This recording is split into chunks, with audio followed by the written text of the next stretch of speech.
Hello, everyone, and welcome to this week's Z Talk series. Today, I have my longtime friend and colleague, Dean Morrison. Dean is going to talk about Dimension Funding, the company he's with today, and some of the benefits that he brings to the table with regards to equipment financing, software, etc. So I won't steal the thunder because he has some things he wants to go through that I think would be a benefit to every company out there looking to acquire equipment, software, and services, and trying to reserve that precious capital. But again, let Dean go through it. So, my friend, we've been friends for a long time, so I'm so glad to have you on this show. And I'm going to turn over to you, and you do your magic. Henry, thank you. I mean, we go back so far. We have had these conversations. We both had dark brown hair. We sure did. And darker beards too. Yeah, but listen, I'm so happy to be here with you and have a chance to talk a little bit about financing programs, especially in light of the fact that we're in a situation that obviously none of us ever expected, and we didn't really have the adequate preparation and backup plans in place to roll out. So we find ourselves in a situation, or small businesses find themselves in a situation where they have to now give a lot of thought to how they are reopening their business, and they actually have to rethink their strategies for their budgets and for their spending. And so now, actually, probably more than in recent memory, financing programs are a very important part of how businesses can acquire the kinds of technology solutions that they're going to need in this current pandemic and beyond. So right. I think it's very timely, and so I appreciate the opportunity to share this with your customers and with your technology network. So I wanted to share a couple of points. This slide that we're looking at right now speaks to the benefits of financing for an end user, for a business. Again, I know that a lot of businesses have used financing over the years to overcome budget limitations. And as we mentioned, now more so than ever, it becomes important for them to give some thought to how they're going to acquire much needed technology. I mean, you certainly know very well that your clients asking you about solutions, cybersecurity, and those types of applications are paramount importance for companies right now. And also remote technologies and the types of platforms and technology structures that allow them to continue their operations, but perhaps in a different format than they had before, with employees all over the place in terms of working from home and not working from a one central office. So there's a lot of technology spend to be done, and this is certainly an important tool for small businesses to consider as they move forward. So, just a quick look at some of the benefits for a business. As mentioned, overcoming budget limitations, conserving working capital. Historically, companies have not wanted to use working capital for depreciating assets. So this allows them to keep that working capital free. Certainly, we used to kind of joke when we used to talk about conserving working capital, and we used to say, hey, well, listen, you could save your money for a rainy day. Well, the rainy day really is here. Yep. And so there's a variety of different ways that businesses would need to use working capital, and why would they want to use it on a technology spend when they can use other people's money, and in this case, financing it with Dimensions. So very timely. Tax advantages. Again, many businesses don't realize how important Section 179 benefits can be to to allow them to deduct the entire cost of the technology solution. They may have some passing knowledge that Section 179, quote unquote, exists out there, but again, for those businesses that are looking to acquire technology solutions, when they finance it, they can still get the same Section 179 benefits that they would have had they bought it. And Right. Section 179 not only pertains to the actual technology, the hardware, but it also applies to the software and all of those ancillary costs that are wrapped around a technology implementation.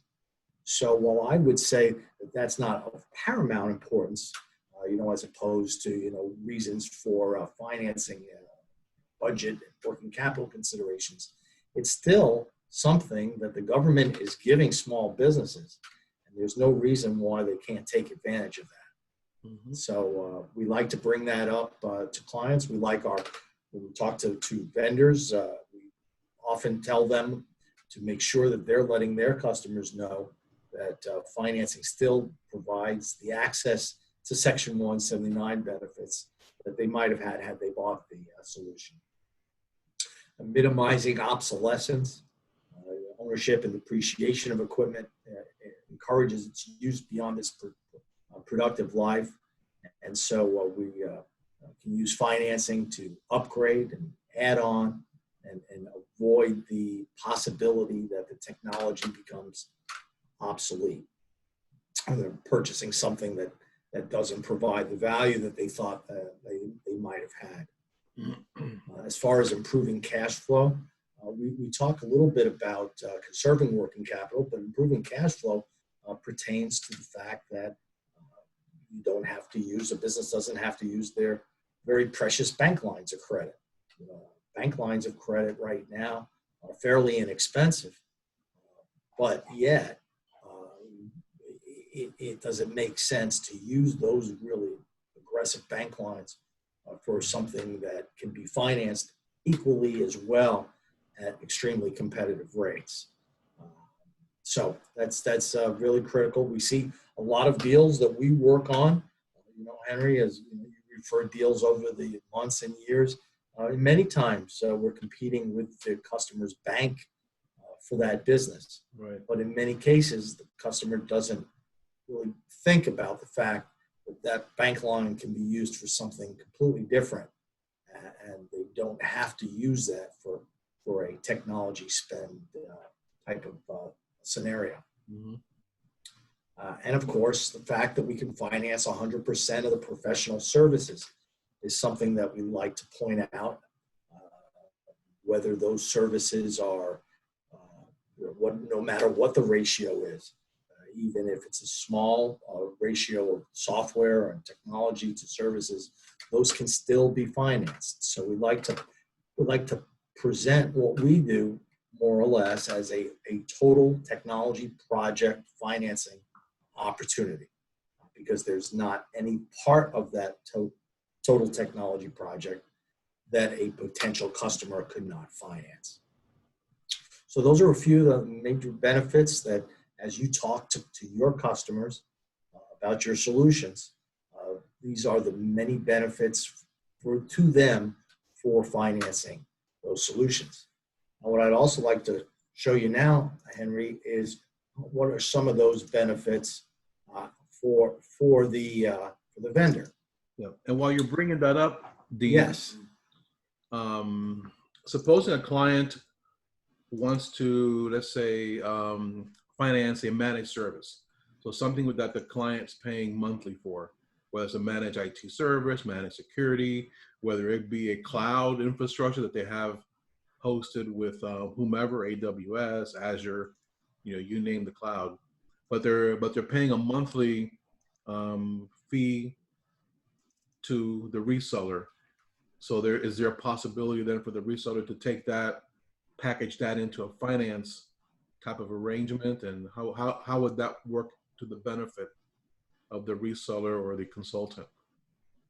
Right, exactly. So the vendor, the consultant, the technology company that is proposing their solution to their customer should think about the totality of the project in terms of, obviously, is there software?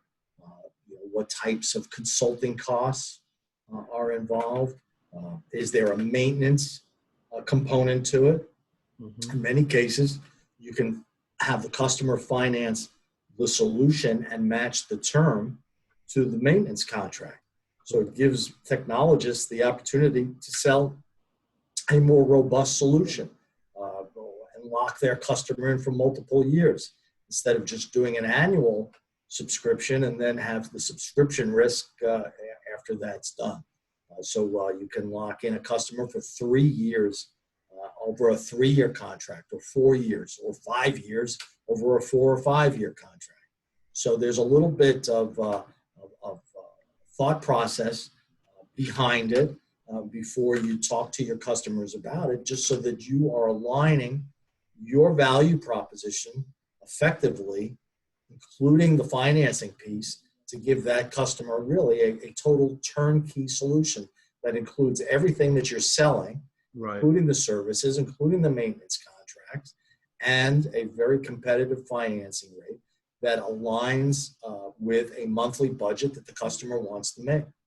And in many cases, as you know, Henry, the monthly payment is often less than the value received from savings or revenue generation from the utilization of the solution itself. So it's a very effective way to sell your solutions and to give your customers at the same time some additional value. So Awesome. and so we've talked. I think we've talked now about these are some of the additional benefits involved in being a knowledge leader. Right? We hear that all the time. How do you differentiate? Well, nowadays you have to differentiate based on your skill set, based on your ability to be a knowledge leader for your customer. And part of that is bringing various different types of solutions to them for how they can acquire it, exactly what it is you have proposed. So differentiating your product and services by even mentioning financing, it differentiates you. As you know, Henry, from working at a couple of different companies over the years, not every company understands how to position financing effectively. Not every sales rep knows how to do that. So just owning the fact that financing can be made available to the customer is a big part of doing that. And then within that context, you can differentiate further. Do you want to offer different types of programs? There are different types of creative programs, 90-day deferred financing, Mm-hmm. or discounted rate programs where you can participate in a subsidy to buy down the rates to something along the lines of 3.9 or 2.9 or 1.9 or even 0%. So all of these ways to differentiate your products and services not necessarily have anything to do with your products and services. It's how you bring in additional information to them that they might not have been aware of. And that absolutely talks to Section 179 as well. And all of those things provide a strong competitive advantage. Right. Because, you have to think that you're out there competing against other technology companies, number one. And number two is you want to have as much value contained in your proposition as you possibly can have, because you might not have a second chance. And I tell this story, and Henry, from your experiences, that if you're not providing that customer with a monthly payment option, and your competitors are, there's a chance that you may never get another phone call from those guys because they figured you don't have it. So very, very important, a way to help differentiate and help your competitive advantage. We talked a little bit about the opportunity to enhance revenue and margin. That can be done with a commission program. Maybe you know, or maybe you don't know, but the fact is that financing can become a profit center to a technology organization and or to the sales rep. we can include referral fees up to 4% of the total transaction. Some transactions are a little more competitive than others, but in other transactions, you may have spent a considerable amount of time. You may have already discounted more than you really wanted to. And so by using commission rates with the financing aspect of the transaction, you are then able to potentially recapture some of that lost revenue and margin. And then secondly, another point, if in fact the commission is not even part of the discussion, the truth is that by using financing at the top of the sales cycle, before you used any discounting mechanism at all, you can quote at full list because the monthly payment are not increased much by adding additional incremental amounts and making a more robust solution. So what am I saying there? I'm saying, well, instead of proposing to that customer the base model, you can propose the sports model with all of the bells and whistles, because it doesn't increase the customer's monthly payment by an amount that would turn them off completely. So maybe that $10,000 solution can be a $20,000 solution. The difference in monthly payment is not anything enough to scare that customer away from buying that upgraded solution. So again, and listen, I'm not inventing the wheel, and this is simply the way that a lot of sales are done, right? When we walk into a car dealership, most of us are not walking in there with an $80,000 check. But if the car dealership is talking about all kinds of creative financing ways of acquiring, then you might be more in tune to add different features that you really might like, but you weren't going to do because you were concerned about the outlay of money up front. Again, as far as a demonstrated commitment to the success of our vendors, you and I are a perfect example of that. We go back, almost 30 years. So, we become a real value component of a vendor's proposition. We're easily reached. We will provide all of the different quotation necessary. We'll collect credit information. We can do as much of the transaction as one would want us to do. So this is a very important, because as I insist that it's important to contribute with monthly payments in your proposals, and to talk to the customer a little bit about how they intend to purchase the solution, and to find out if financing is something that makes sense. Once that has been accomplished, that baton can be passed over to us, and we can take it from there. So it removes the sales rep, removes the technology organization from having to ask for credit information or any kind of financial information. You can step out and then step back in once we have gotten all of that put together. So the reason that I wanted to mention this is only because from time to time, I'm told that, well, financing becomes complicated and I don't want to jeopardize my sale. That's why I don't mention it. But really, there's nothing complicated about it.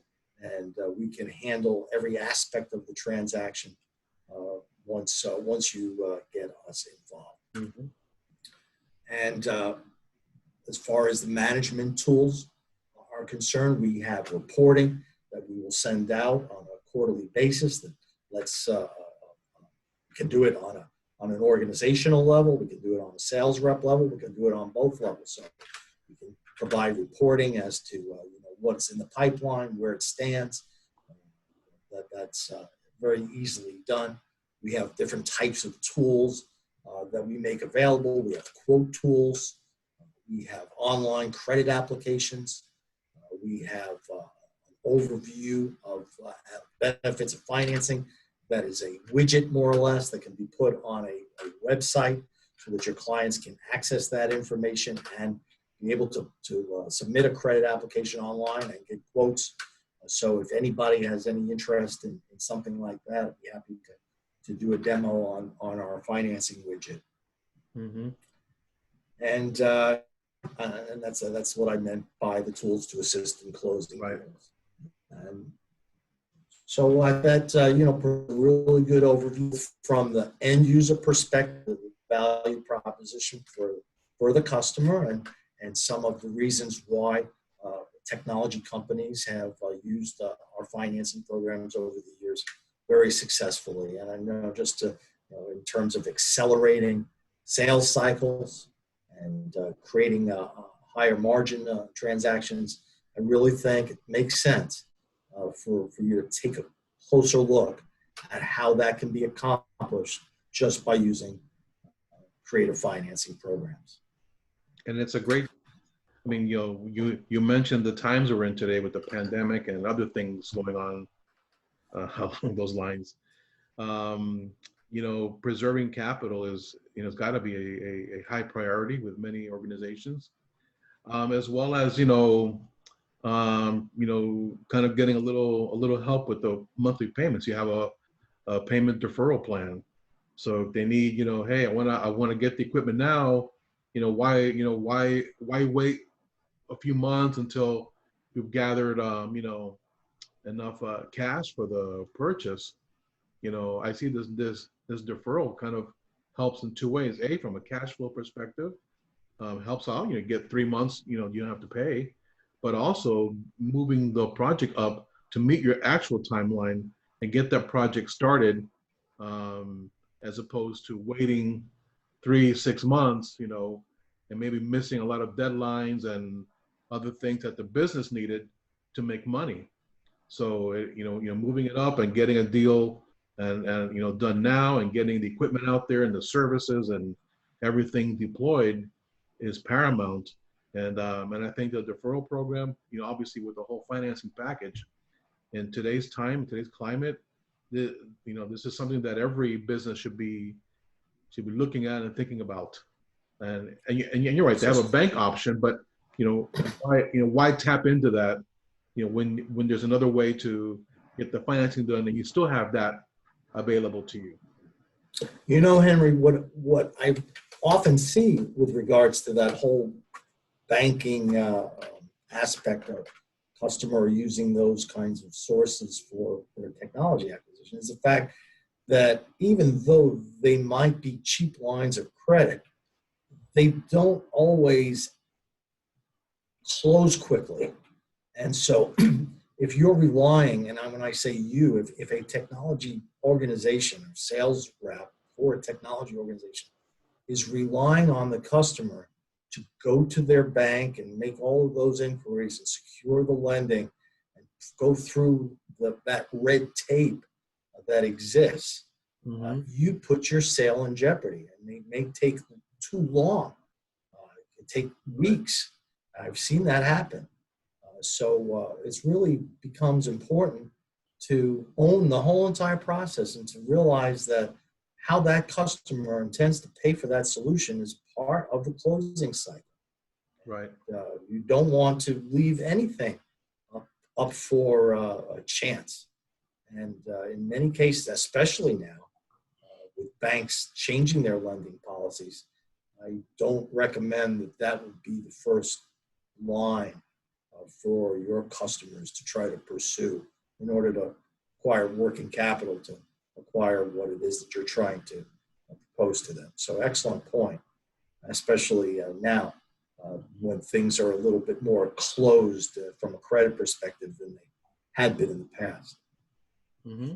So, in closing, I want to reach out to all my clients out there and say, take a look at this, contact me and let's see what projects you may have going on where, I can be of service with Dean and his company, Dimension Funding, and see how we can work on some projects together and accelerate those to deploy in your organization. And to those that are not yet my clients. Those are the ones I'm really reaching out to, right? I'd like for you guys to, think about this financing perspective over at IT Savvy. We provide over 1,000 manufacturers, over 2 million products, hardware, software, services, cybersecurity, managed service. We have the whole gamut of IT solutions. So we can package all of that together and then work with Dean to get it all financed for you and work with the different programs that he has so that you guys have a leg up in getting yourselves, updated with your technology or rolling out a particular technology that is imperative to your business that will allow you to generate more revenue and profits. So, Dean, I want to thank you so much for being on the show. After almost 30 years, we did one together, and Awesome, Henry. we'll do more. Thank you. Thank you for having me on. And next time we do it, we can actually take a tour of some of the actual tools and the quoting tools and some of the special financing programs. So it'll be my pleasure. So thank you for having us on, and we'll talk to you soon. Okay, thank you. And everybody else, again, my thanks to Dean and Dimension Funding for being a part of this. And for all of you, if you have any questions, reach out to me. I'll get a hold of Dean. Well, you have his number up on the screen, so you know how to reach him. But if you need any quotes on equipment and software and services, obviously, I'm here to help. So be well, be safe, and until the next one, take care. Thank you, Dean, again. Take care. Bye-bye.